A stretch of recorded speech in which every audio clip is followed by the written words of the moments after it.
السلام علیکم ورحمۃ اللہ وبرکاتہ۔ لاکھوں کروڑوں درود و سلام جناب محمد صلی اللہ علیہ وآلہ وسلم اور ان کے پیارے گھرانے پر۔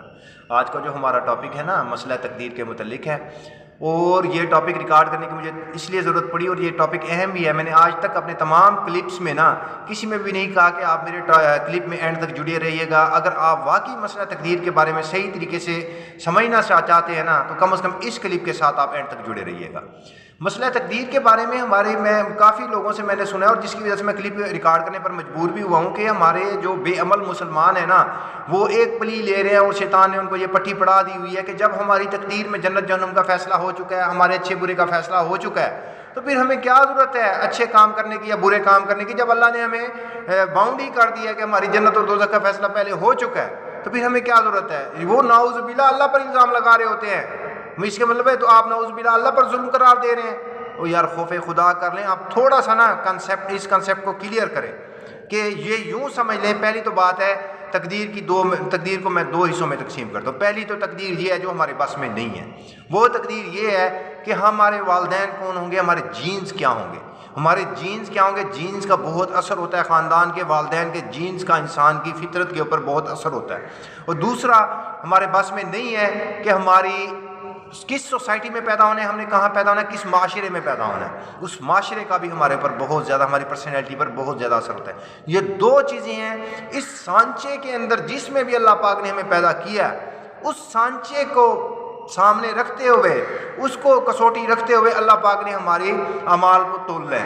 تو یوں سمجھ لیں کہ اگر اللہ پاک نے ہمیں اس سانچے میں پیدا کیا جس میں ہمیں 100% نیکی کا ہمارے اندر مادہ موجود تھا، اور ہم نے ادھر 40% نیکی کی، تو ہم تو گئے۔ اور اللہ پاک نے اگر ہمیں اس سانچے میں پیدا کیا ہے جہاں ہمارے پاس 50% نیکی کا مادہ تھا، اور پھر ہم نے 40% کی، پھر ہم کامیاب ہو گئے۔ تو بات کو سمجھیں کہ یہ تقدیر کا ایک ایشو تو یہ ہو گیا نا کہ جو ہمارے بس میں نہیں تھا، اس میں بھی اللہ پاک نے اس چیز کو بالکل بہترین طریقے سے انصاف کے ساتھ کر دیا ہے۔ اور دوسرا مسئلہ تقدیر جو ہے نا کہ لوح محفوظ پر جو کچھ تھا لکھا جا چکا، سیاہی خشک ہو چکی ہے۔ یہ حدیث پاک بھی ہے، اور کہہ دیا گیا ہے کہ بھائی یہ خشک ہو چکا ہے۔ تو اس چیز کی پلی لیتے ہوئے وہ کہتے ہیں جب لکھ دیا اللہ پاک نے ہمارے نصیب میں، خود ہی لکھ دیا، اور نہیں لکھا بھائی اللہ پاک نے اس طرح سے نہیں لکھا۔ اس کو آپ یوں سمجھیں کہ ایک دنیاوی ٹیچر یا پروفیسر بھی ہوتا ہے نا، اس کا کوئی نکما شاگرد ہوتا ہے نا، یا بریلینٹ اسٹوڈنٹ ہوتا ہے، تو وہ نکمے شاگرد کو کہے کہ بھائی تو فیل ہو جائے گا، تو کاکا فیل ہو جائے گا، تو اس کا مطلب یہ ہے کہ وہ اس کو فیل کرا رہا ہے ٹیچر، اور بھئی اس کو پتہ ہے کہ اسے کرتوت ایسے ہیں، اس کے کام ایسے ہیں کہ اس نے فیل ہونا ہی ہونا ہے۔ اس کو اپنی پروفیشن کے مطابق اس نے اپنا ایکسپرٹ اوپینین دیا ہے۔ تو جہاں ایک دنیاوی ٹیچر یا پروفیسر اپنا ایک ایکسپرٹ اوپینین دے سکتا ہے، اور جس نے اس کو یہ ساری علم دیا ہے، اور جو تمام حکمت رکھنے والا ہے، اور جس کا علم ڈیوائن ہے، انتہائی کامل علم، حکمت والا علم ہے، وہ کیا ہمارے بارے میں کچھ نہیں اسیس کرے گا؟ اسیس کیا، اس کی تو بالکل کنفرم ہے نا اس کی بات، ٹھیک ہے۔ تو اللہ تعالیٰ نے ہمیں باؤنڈ نہیں کیا تقدیر کا، اللہ پاک نے ہمارے متعلق لکھ دیا کہ اس نے یہ کچھ کرنا ہے اپنے علم کی بنیاد پر، اپنے علم کی بنیاد پر اللہ پاک نے لکھا ہے، ہمیں باؤنڈ نہیں کیا۔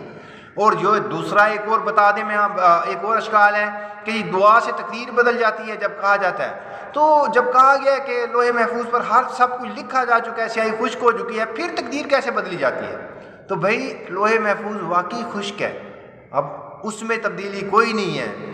یہ جو دعا ہوتی ہے اس سے تقدیر بدلتی ہے، یا کسی چیز صدقہ سے بلا ٹل جاتی ہے، کسی چیز سے ہوتا ہے، یہ پہلے سے ہی لوح محفوظ پر اللہ نے اپنے کامل علم سے لکھ دیا ہے کہ تمہارے اس عمل کی وجہ سے فلاں بندہ دعا کرے گا، یا فلاں بندے کی دعا کی وجہ سے تمہاری تقدیر میں یہ پریشانی آ رہی ہوگی، لیکن فلاں بندہ دعا کرے گا تو یہ پریشانی تمہاری دور ہو جائے گی۔ وہ بھی پہلے اللہ پاک نے لوح محفوظ پر لکھ دیا ہوا ہے۔ تو اس کنسیپٹ کو کلیئر کریں، اور اس چیز کو پلی لیتے ہوئے نا، مہربانی کرتے ہوئے آپ بے عملی سے باز آ جائیں۔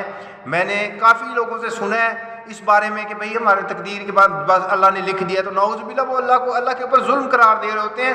اور مجھے حقیقتاً بہت دکھ ہوتا ہے ہمارے اسکالرز کے اوپر، یار اتنا بڑا سینسیٹیو ایشو ہے جس کے اوپر شیطان بہت زیادہ اٹیک کر رہا ہے، اور ہمیں بے عمل کر رہا ہے۔ آپ لوگ اس چیز کی طرف جا ہی نہیں رہے، آپ کو تو بس یہی ہے کہ سوئی کے ناکے میں سے فرشتہ گزر سکتا ہے یا نہیں گزر سکتا، آمین بالجاہر کرنی ہے یا نہیں کرنی ہے، مسواک کے اوپر کتنے فرشتے بیٹھے ہوتے ہیں، بس آپ نے اسی چیز کے اوپر کرنا ہے، اصل فوکس جس کے اوپر آپ نے امت کی رہنمائی کرنی ہے اس کی طرف تو آئے نا۔